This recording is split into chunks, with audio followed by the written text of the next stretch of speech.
Karena tidak ada kesuksesan instan bagi seorang YouTuber manapun sesungguhnya.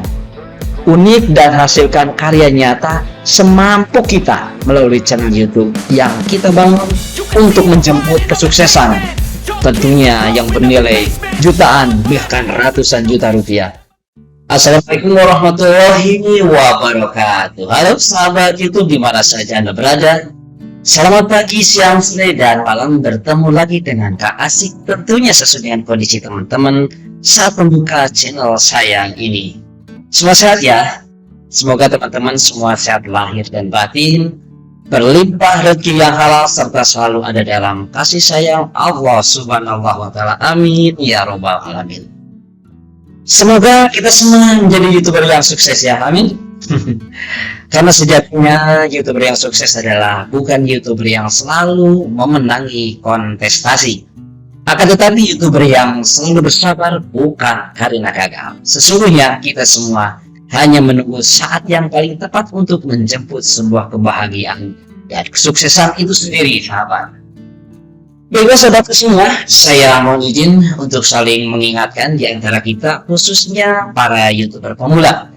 Karena masih banyak YouTuber pemula berujung dalam kemalahan dan kekecewaan karena tidak sadar telah melakukan beberapa hal yang sepele sesungguhnya. Akan tetapi berakibat fatal dan sepi pengunjung ke channel kita.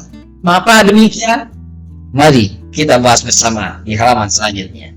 Baik sahabat YouTube sekalian, kita lanjutkan. Di sini ada 17 kesalahan YouTuber pemula yang akan saya sampaikan sama teman-teman. Yang pertama adalah mengabaikan SEO, di mana SEO itu adalah Search Engine Optimisasi. Artinya ketika kita membuat channel di mana di dalamnya ada konten, dan konten ini atau nice ini kita buat itu harus berdasarkan pada riset pasar, dan riset pasar itu nanti yang akan menentukan judul kita ini, konten kita ini apakah banyak dicari orang itu untuk market size, kemudian apakah konten ini popularitas, dan apakah earning potensialnya atau penghasilannya banyak atau tidak. Demikian, jadi untuk konten itu tidak sembarangan, sehingga kalau tidak melakukan research market dengan menggunakan prinsip sendiri, yang penting mengikuti yang lagi viral diomongkan orang, apapun videonya upload saja, dan ini akan mengalami kegagalan. Yang kedua adalah jangan upload video pada jam-jam yang sepi, misalnya jam 12 itu menuju pagi dibanding orang-orang sedang pada istirahat atau tidur. Jangan beralasan bahwa ketika upload pada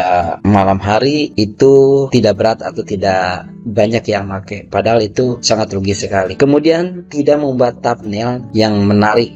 Di thumbnail ini seperti ini saya buat, bukan berarti yang saya desain ini adalah bagus.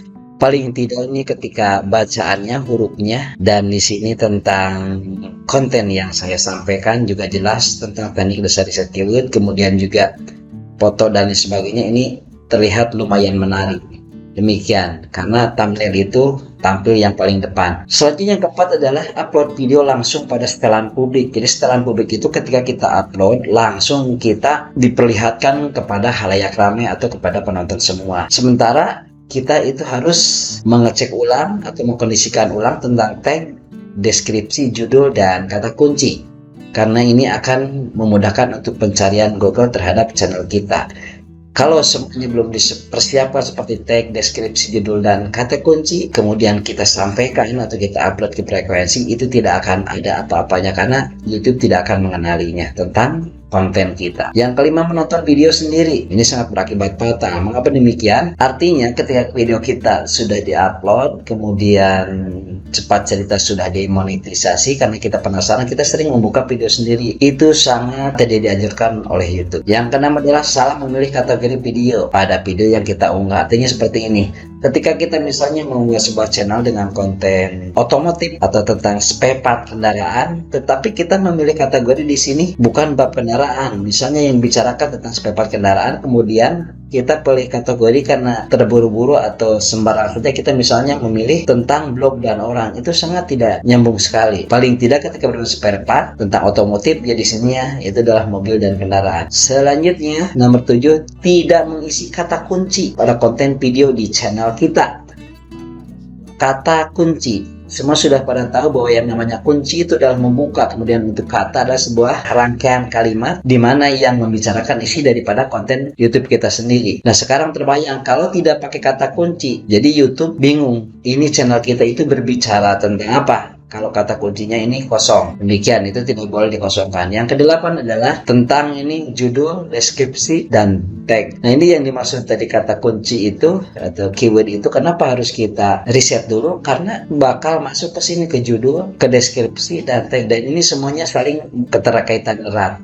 Ketika kita membicarakan tentang spare part dan otomotif, ya jelas judulnya pasti membicarakan tentang spare part dan otomotif, kemudian deskripsinya menceritakan tentang apa itu spare part dan tentang kendaraan itu sendiri. Kemudian tagnya, tag ini pun tidak jauh daripada deskripsi, karena deskripsi ini sendiri adalah berasal daripada tag, jadi saling keterkaitan. Kemudian channel YouTube yang diisi konten videonya tidak berdasarkan pada perencanaan, jadi hampir rata-rata YouTuber pemula itu tidak sabar karena ingin segera mengisi kontennya tersebut, sehingga video apa saja diunggah. Itu tidak boleh, apalagi video orang lain. Jadi harus direncanakan. Kalau channel kita misalnya tentang tadi itu tentang spare part dan otomotif, ya kita khusus harus fokus berbicara tentang spare part dan otomotif, tidak boleh keluar daripada bahasan tema itu. Selanjutnya di sini nggak paham aturan dan cara kerja YouTube, padahal ini sangat penting karena yang akan menjadi rel kita dalam berkarya di YouTube ke arah kesuksesan sesuai harapan. Jadi kalau tiba-tiba teman-teman misalnya ada yang mengeluhkan apa channel kita ternyata di suspend atau di stop, kemudian terkena copyright karena lagunya milik orang lain, kemudian dihentikan tayangan video karena mengupload video orang lain, jelas ini semua tidak boleh. Terus pertanyaannya, bagaimana kalau ingin musik untuk melengkapi tentang video kita? Ya, untuk musik khusus ada, ketika dicari nanti di YouTube, di searching nanti lagu itu harus kita yang no copyright, jadi itu boleh dipakai. Mengenai channel itu di stop atau suspend, ya karena itu tadi diantaranya kita mengupload video orang lain, itu tidak boleh. Ke-10, tidak menampilkan wajah kita di konten video yang kita unggah. Artinya bahwa channel YouTube itu kan seperti TV, jadi orang-orang akan suka apabila melihat orang yang berbicara, apalagi bicaranya menarik. Kemudian ke-11, editing videonya asal-asalan, apalagi sudah keburu ingin segera mempunyai sebuah channel. Nah, ini yang namanya terburu-buru, jadi tidak akan baik hasilnya, apalagi videonya asal ambil kemudian diupload, jadi tidak jelas nanti alurnya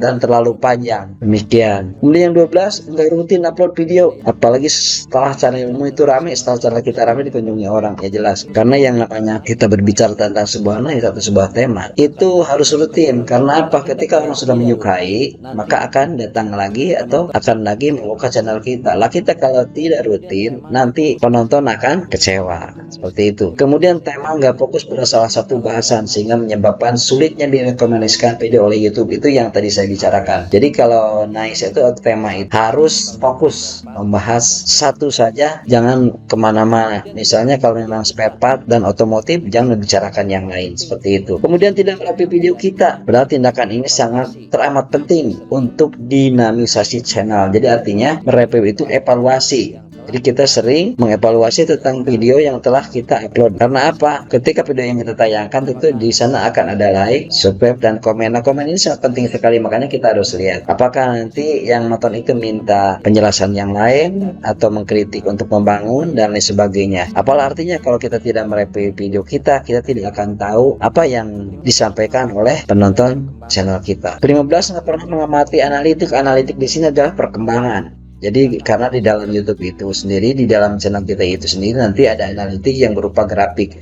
Kita akan tahu sendiri bahwa perkembangan kita itu baik atau tidak berdasarkan grafik yang ditampilkan oleh itu. Kemudian nggak realistis, kadang terlalu banyak masukan dan ide dari beberapa orang tanpa disaring. Ini sering terjadi sekali. Ketika kita berbicara kepada para pakar, itu akan berbeda karena apa? Setiap orang pengalamannya berbeda. Nah, kalau kita tidak bisa menyikapi dengan baik, nanti kita akan pusing sendiri dan akhirnya frustasi. Kita sudah lelah di jalan, seperti itu ya. Kemudian yang terakhir, banyak alasan untuk menunjang dan membela kemalasan sendiri. Itu biasanya penyakit klasik. Padahal memang kita udah lelah, udah frustasi, nanti alasannya selalu ada. Kameranya kurang bagus nih, orang pakai tripod, kita enggak. Orang ngeditnya sudah pinter, kita enggak. Semuanya itu adalah alasan klasik yang pada dasarnya adalah malas. Demikian, semoga bermanfaat dan terima kasih. Halo teman-teman, jadi seperti itu ya. Semoga bermanfaat, tapi tenang aja ya bagi para YouTuber pemula. Karena tidak ada kesuksesan instan bagi seorang YouTuber manapun sesungguhnya. Bahkan seorang yang sekarang sudah memiliki subscriber jutaan sekalipun, tentu dimulai dari video awal yang memiliki viewer belasan atau puluhan saja pada awalnya. Membangun sebuah channel YouTube itu layaknya kita memiliki seorang bayi kecil, teman-teman. Semua menjadi tugas kita dalam menjaga dan merawatnya hingga tumbuh besar dan menjadi sukses. Oh ya teman-teman, agar kita selalu bersama berdiskusi di channel ini bersama saya, maka jangan lupa ya untuk like, komen, dan subscribe tentunya. Dan teman-teman, mari kita jemput bersama setinggi langit semesta, tanya kembali ke dalam diri, apakah kita benar-benar ingin menjadi seorang YouTuber? Bila jawabannya iya, ambil kesempatan yang ada untuk berkarya dan jangan menyerah sampai impian kita benar-benar terwujud. Sebab mengapa teman-teman? Kekuatan terbesar sesungguhnya itu ada pada diri kita masing-masing. Jadilah pribadi yang berbeda, unik, dan hasilkan karya nyata semampu kita melalui channel YouTube yang kita bangun untuk menjemput kesuksesan, tentunya yang bernilai jutaan bahkan ratusan juta rupiah. Sesulit apapun, tetaplah bersama Kang Asik dan kita asikin saja. Sampai jumpa video berikutnya teman-teman. Assalamualaikum warahmatullahi wabarakatuh.